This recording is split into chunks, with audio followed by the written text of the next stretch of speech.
1 Timóteo 2, versículos de 11 a 15. Eu vou ler na nova versão internacional, será projetada para que vocês acompanhem. A mulher deve aprender em silêncio, com toda sujeição. Não permito que a mulher ensine, nem que tenha autoridade sobre o homem. Esteja, porém, em silêncio, porque primeiro foi formado Adão e depois Eva. E Adão não foi enganado, mas sim a mulher, que, tendo sido enganada, tornou-se transgressora. Entretanto, a mulher será salva dando à luz filhos, se elas permanecerem na fé, no amor e na santidade, com bom senso. Quero começar a mensagem de hoje retomando o que eu disse no sermão de 1 Timóteo 2, de 8 a 10, semana passada. Uma primeira leitura, este texto pode parecer um texto machista e discriminatório. Mas graças a Deus, o Pai concedeu sabedoria a homens e mulheres que ao longo dos séculos estudaram e compreenderam as palavras de Paulo como sendo inseridas no contexto da cidade de Éfeso e como um texto didático para instruir o jovem Timóteo, principalmente em como orientar homens e mulheres a proceder numa cidade como Éfeso, onde havia um templo e um culto muito forte à deusa Ártemis, uma deusa representada por uma mulher de personalidade forte, e em cujo templo mulheres serviam. Então a gente não pode olhar para este texto de 1 Timóteo, capítulo 2, versículos, principalmente a partir do versículo 8, de maneira literalista, mas nós devemos olhar para o contexto para o qual ele foi escrito. Há nele diversos elementos culturais. Há os elementos culturais de Éfeso que influenciam a escrita do autor, e há a formação cultural tanto de Paulo quanto de Timóteo, e isso nos torna um pouco difícil separarmos o que é esta influência da educação que Paulo e Timóteo tiveram numa sociedade judaica do que é aquilo que é vontade de Deus para o povo. Isto posto, nós podemos nos deter nos problemas que o texto nos apresenta. E mais uma vez, retomando as palavras do sermão anterior, é oportuno frisar, antes do sermão em si, isso tudo porque nós vivemos tempos onde o conservadorismo cristão vem lançando suas garras sobre igrejas e cristãos que têm na inclusão da mulher um cumprimento da verdade bíblica e histórica. Quero lembrar aos irmãos que, quando Jesus ressuscita, as primeiras proclamadoras da verdade do Evangelho são mulheres. As primeiras pessoas a dizerem ele ressuscitou não foram os homens, foram mulheres. De igual modo, Paulo, quando escreve sua carta aos Romanos, saúda a Andrônico e Júnias. Saúda uma mulher, dizendo que ela é notável entre os apóstolos. Então, há na igreja cristã nascente a liderança da mulher. Dito tudo isto, do que então trata este texto tão duro que nós lemos da carta de Paulo a Timóteo? Fala sobre encarar e enfrentar os falsos ensinos e como a palavra orienta a vida do cristão. Os efésios sofriam com falsos ensinos. Paulo estava escrevendo sua carta para Timóteo e ele acabara de falar sobre como as aparências chamavam a atenção e como as mulheres de Éfeso eram levadas pelas aparências. Então ele se recorda de algumas pessoas da liderança da igreja de Éfeso e como elas estavam se deixando influenciar pela cidade e também se deixando levar pelas falsas doutrinas. Indignado, ele se lembra das mulheres que estavam ensinando que não condiz com a vontade de Deus e automaticamente se recorda das mulheres do templo de Ártemis, falsos ensinos, comportamentos e vestimentas reprováveis. Paulo se indigna com as mulheres de Éfeso e sentencia: a mulher deve aprender em silêncio, com toda a sujeição. Não permito que a mulher ensine, nem que tenha autoridade sobre o homem. O templo de Ártemis era considerado uma das 7 maravilhas do mundo. A cidade de Éfeso convivia com uma forte influência no culto a Ártemis. E uma cidade onde a figura feminina com certeza era muito forte, havia ali uma diferença cultural muito grande. Com certeza não era como na Judéia, onde a mulher era resignada e submissa. Não é de se espantar que Paulo escrevesse tais palavras para Timóteo como orientação pastoral. Criados sob a cultura judaica, onde a mulher se submete irrestritamente ao homem, os cristãos vindo do judaísmo estranhariam muito uma cidade como Éfeso. Ainda mais quando o contexto do nosso texto sugere que quem estava entrando com os falsos ensinos dentro da igreja eram justamente as mulheres. E como nós combatemos os falsos ensinos? Os falsos ensinos se combatem com a palavra. A palavra de Deus é a verdade. Ela é o parâmetro usado por Paulo para contrapor os falsos ensinos que aconteciam em Éfeso. Foi assim nas questões simples e nas questões complexas. Paulo não se furta de recorrer à palavra e também aos ensinos dos apóstolos para refutar a posição contraditória de parte da liderança da igreja de Éfeso. A palavra de Paulo é fundamentada na palavra de Deus, e a palavra de Deus é a verdade, e Paulo bem sabia disso. Por isso ele exorta e orienta a igreja a manter-se fiel à palavra, mesmo que isso nos custe calar algumas vozes. Lembre-se, nós não podemos olhar os versículos 11 a 15 de 1 Timóteo sem considerar o todo desta carta, sem considerar o que Paulo está atacando. Paulo não está atacando mulheres. Paulo está atacando mulheres específicas, que estão cometendo erros específicos. E assim como os efésios sofreram com os falsos ensinos, nós também sofremos com os falsos ensinos. Roberta estava se sentindo cansada, ela enfrentava problemas em casa, no trabalho, no casamento.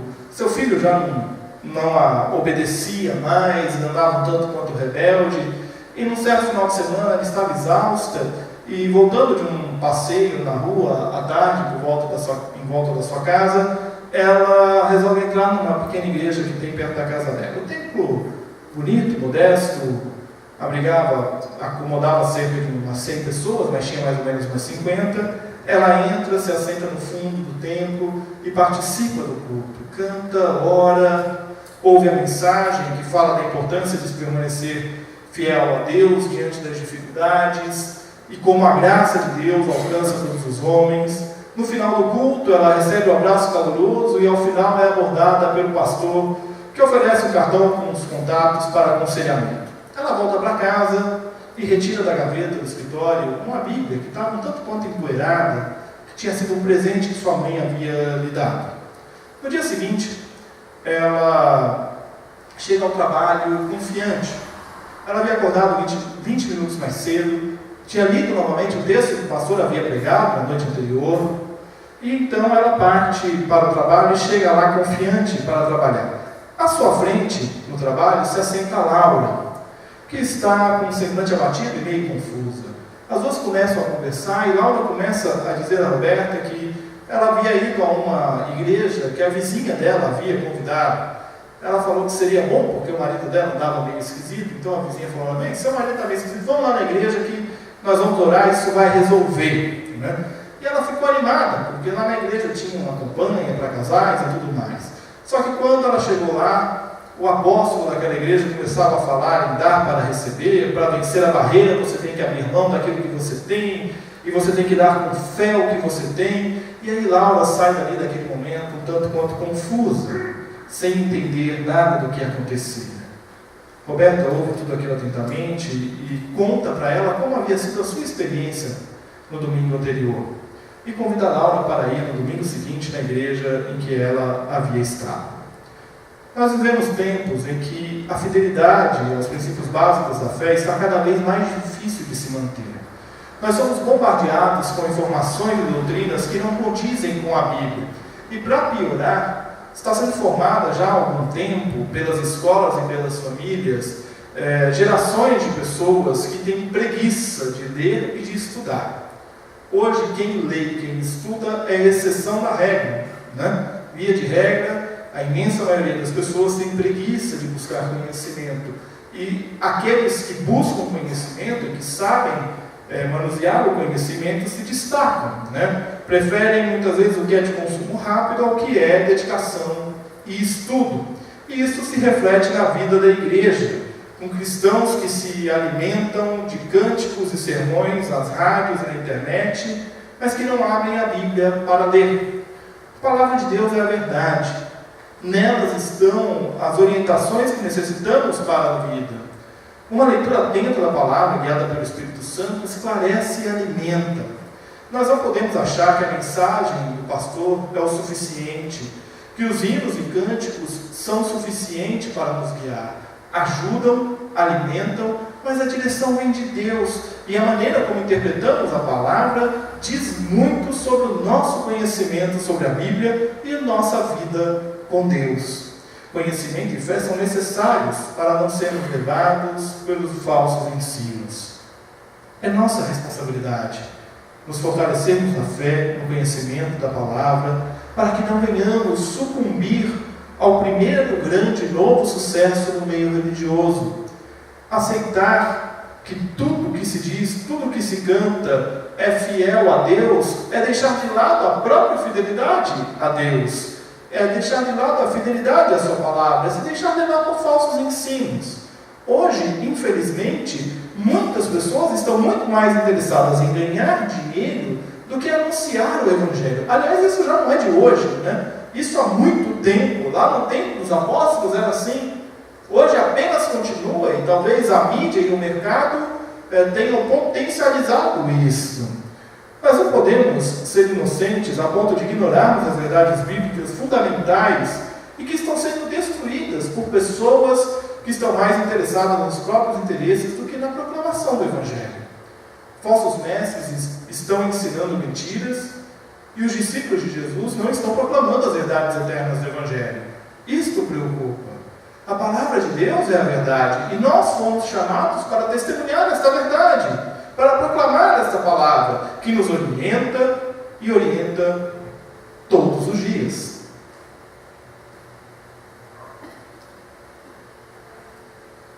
Se nós sofremos com os falsos ensinos, na palavra nós somos orientados. Vejamos como os efésios foram orientados pela palavra.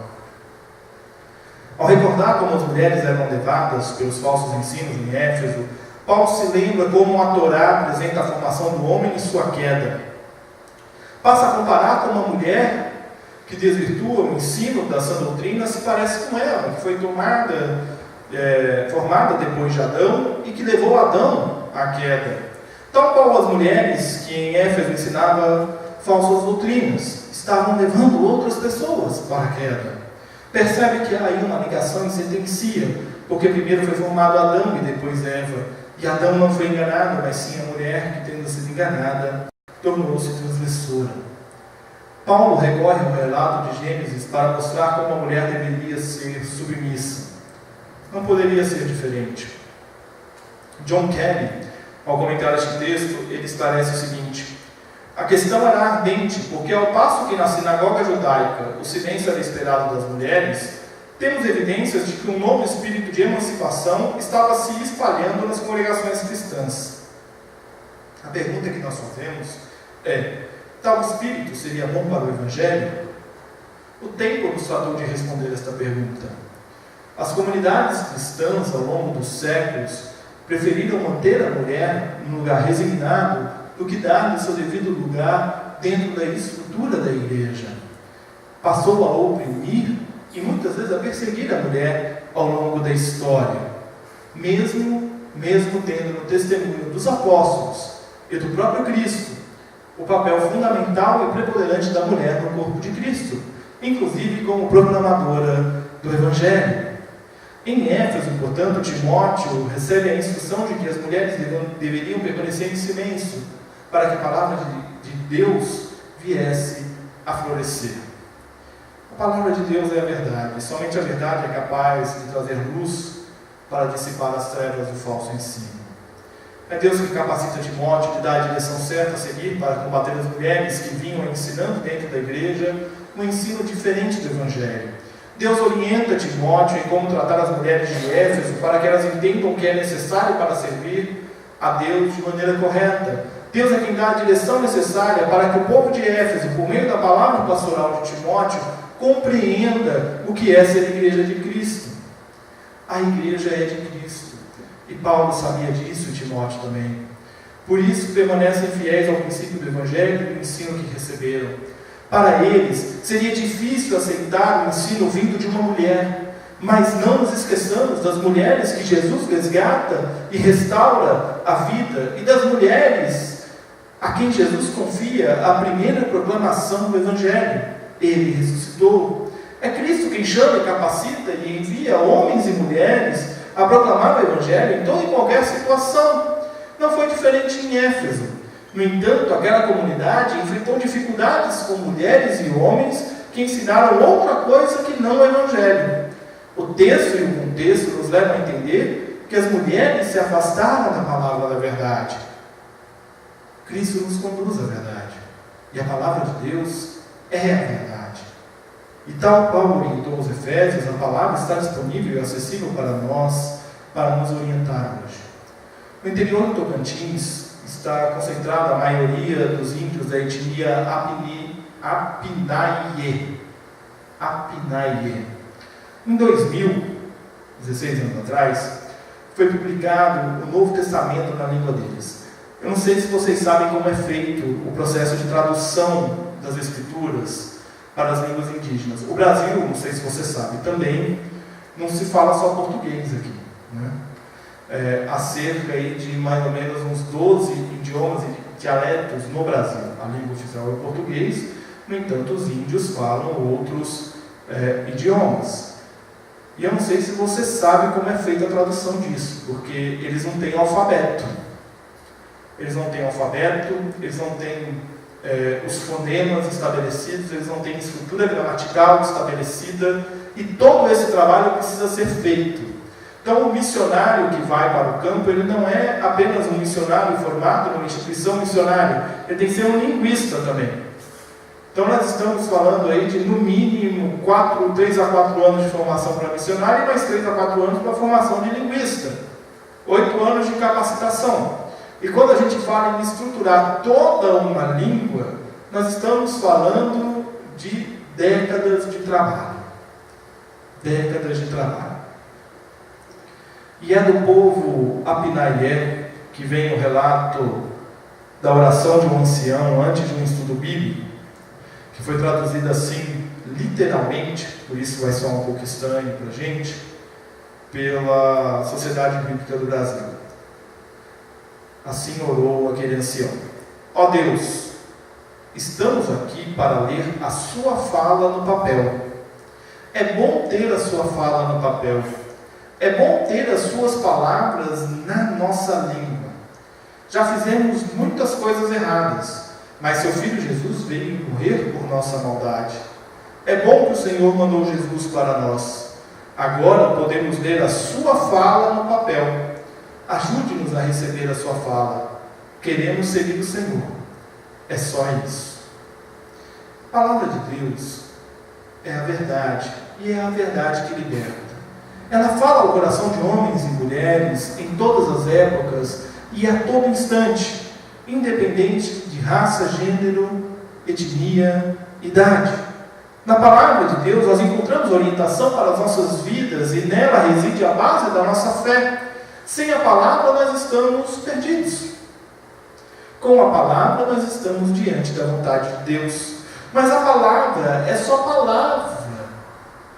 A palavra é apenas letra no papel. Mas a palavra se torna palavra, com P maiúsculo, quando o Espírito Santo faz dela vida em nossas vidas. Se não é apenas letra no papel, nada mais que palavras impressas numa folha qualquer, ou projetadas numa tela de um dispositivo qualquer. Mas com o Espírito Santo, ela ganha vida. E esta é a diferença da palavra de Deus. E é por isso que ela fala em todo tempo, em todo instante, porque a letra por si só nada fala, mas o Espírito de Deus fala. E é esta palavra, com P maiúsculo, que é a verdade. E somente a verdade é capaz de trazer a luz para dissipar as trevas dos falsos ensinos.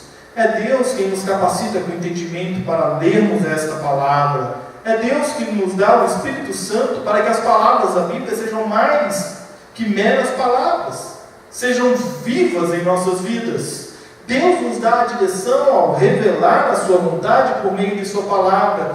Deus nos mostra como viver fiel à sua palavra e não iludidos. O Espírito Santo nos capacita a rebater e dar explicações quanto à nossa fé. A palavra de Deus é a verdade.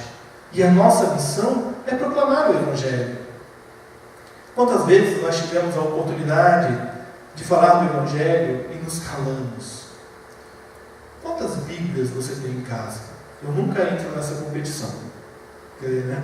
Quem já foi na sala pastoral já viu um monte. Né? Aquela vez que eu fiz a exposição também deu para ver um monte. Né? Eu nunca entro nessa competição. Mas quantas Bíblias você tem em casa? Como você lê a Bíblia? Você lê impressa? Você lê no celular? No tablet? No computador? Onde você acessa a palavra? O que te impede, em nosso tempo, de ler a palavra todos os dias? Aquele ancião precisou esperar uma vida para pegar aquele texto na mão, num estudo bíblico, e poder dizer: agora eu tenho uma fala de Deus para mim. Num outro testemunho, há um relato de um indígena, não me recordo a tribo agora, em que ele começa a ouvir a leitura do Evangelho de João, traduzido na língua dele, e ele começa a chorar, porque ele fala assim: Deus não fala só português, Deus fala a minha língua, e agora Ele fala e eu entendo o que Ele está falando. Eu não preciso ficar tentando entender o português, Ele fala a minha língua. E nós, que temos nas nossas mãos tantas traduções da palavra, quantas vezes nos dedicamos a ela? O que te impede de ler a palavra todos os dias? A minha e a sua missão é conhecer e proclamar o que Deus fez e faz em nossas vidas. O Evangelho mudou a sua vida? Proclame o Evangelho. Proclame a verdade. Proclame a palavra de Deus, que é a verdade que liberta. Concluindo,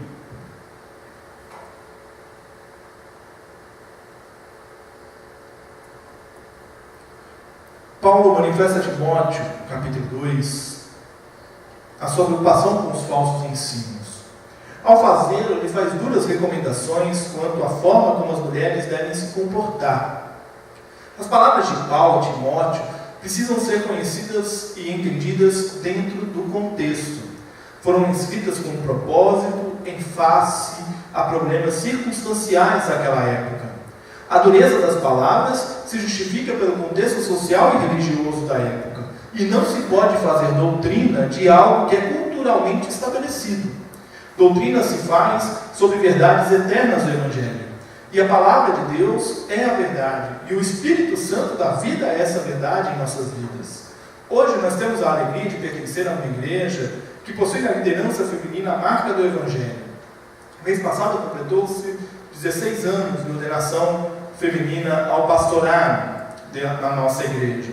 Mulheres fiéis ao chamado de Deus têm atendido a vocação para o ministério da palavra dos sacramentos, para o presbiterato, para o diaconato e tantos outros ministérios na vida da igreja, música, aula, ensino, tantas outras áreas da vida da igreja. A fidelidade à palavra de Deus e o ensino do Evangelho é a marca da Igreja de Cristo. Nós temos perseverado neste propósito como igreja. Hoje você pode estudar a palavra de Deus de diversas maneiras. Você pode vir à escola dominical, você pode se juntar a um pequeno grupo, você pode, se você não tem como vir à escola dominical ou a um pequeno grupo, que tem dias e horários estabelecidos, você pode, dentro da sua disponibilidade de tempo, fazer um discipulado. São maneiras de se estudar a palavra de Deus semanalmente de maneira mais profunda, mas não excluem o estudo diário da palavra e a vida de oração. O convite para nós hoje é para nos dedicarmos ao aprendizado dos valores do Evangelho. Nós estamos repletos de pessoas e instituições querendo se apossar deste Evangelho, declarando-se detentoras da verdade, mas são pessoas e instituições que giram em torno de si mesmas, só querem obter lucro, só querem obter vantagem, só querem obter fama. Se apontarem para qualquer outra coisa que não seja o Evangelho de nosso Senhor Jesus Cristo, não se iluda. Se você quer saber se uma pessoa é cristã, se você quer saber se um cantor está cantando uma música cristã, se você quer saber se o pregador está pregando uma mensagem cristã, se você quer saber se o culto é um culto cristão, preste atenção quantas vezes as músicas, quantas vezes a pregação, quantas vezes a mensagem, quantas vezes o que quer que seja, aponta para Cristo, e quantas vezes aponta para a solução dos seus problemas. É simples. Quem é de Cristo não está preocupado com os seus problemas, está preocupado com Cristo. Temos problemas, mas estão nas mãos dele, não na nossa. Pertencem a Ele, como pertence a Ele a nossa vida. A palavra de Deus é a verdade. E na verdade não há espaço para a ilusão dos benefícios terrenos que nos oferecem, mas há espaço para o arrependimento, o perdão, a graça e a misericórdia de Deus. Confie em Deus. Confie na palavra de Deus. Não se iluda com fama, popularidade, de quem só quer ganhar dinheiro, ou que anunciam apenas satisfação pessoal. Tome cuidado quando alguém falar para você que na igreja A ou na igreja B, lá a pessoa sai de lá flutuando, a pessoa sai de lá muito bem. Tem alguma coisa errada. Não está sendo pregado evangelho, está sendo pregado alguma outra coisa de autoajuda, mas evangelho não é. Porque o evangelho não faz a gente flutuar. O evangelho não faz a gente ficar bem. O evangelho pega a verdade e coloca na frente dos nossos rostos. E nos faz ver a verdade. E a verdade é que nós somos pecadores. A verdade é que nós carecemos da graça de Deus. Mas a verdade é que Deus nos ama. Mas nos ama de uma maneira tão grande, que Ele não quer nem eu nem você longe dele. Ele quer bem juntinho, Ele quer bem perto. Sabe quando você pega o seu filho assim, naquele abraço, assim, não faço isso não tão direto, né? Ele fica igual, né, se mexendo assim, quer se soltar e ele pega o abraço, beijo. É assim que Deus quer. Deus quer a gente bem perto dele, ao lado dele, para que a gente possa proclamar aquilo que ele tem transformado na nossa vida. Se você tem ouvido, se você tem visto pessoas e igrejas anunciando qualquer outra coisa que não seja o Senhor Jesus Cristo, não se iluda. A palavra de Deus é a verdade. O resto é mera ilusão. Que Deus nos abençoe.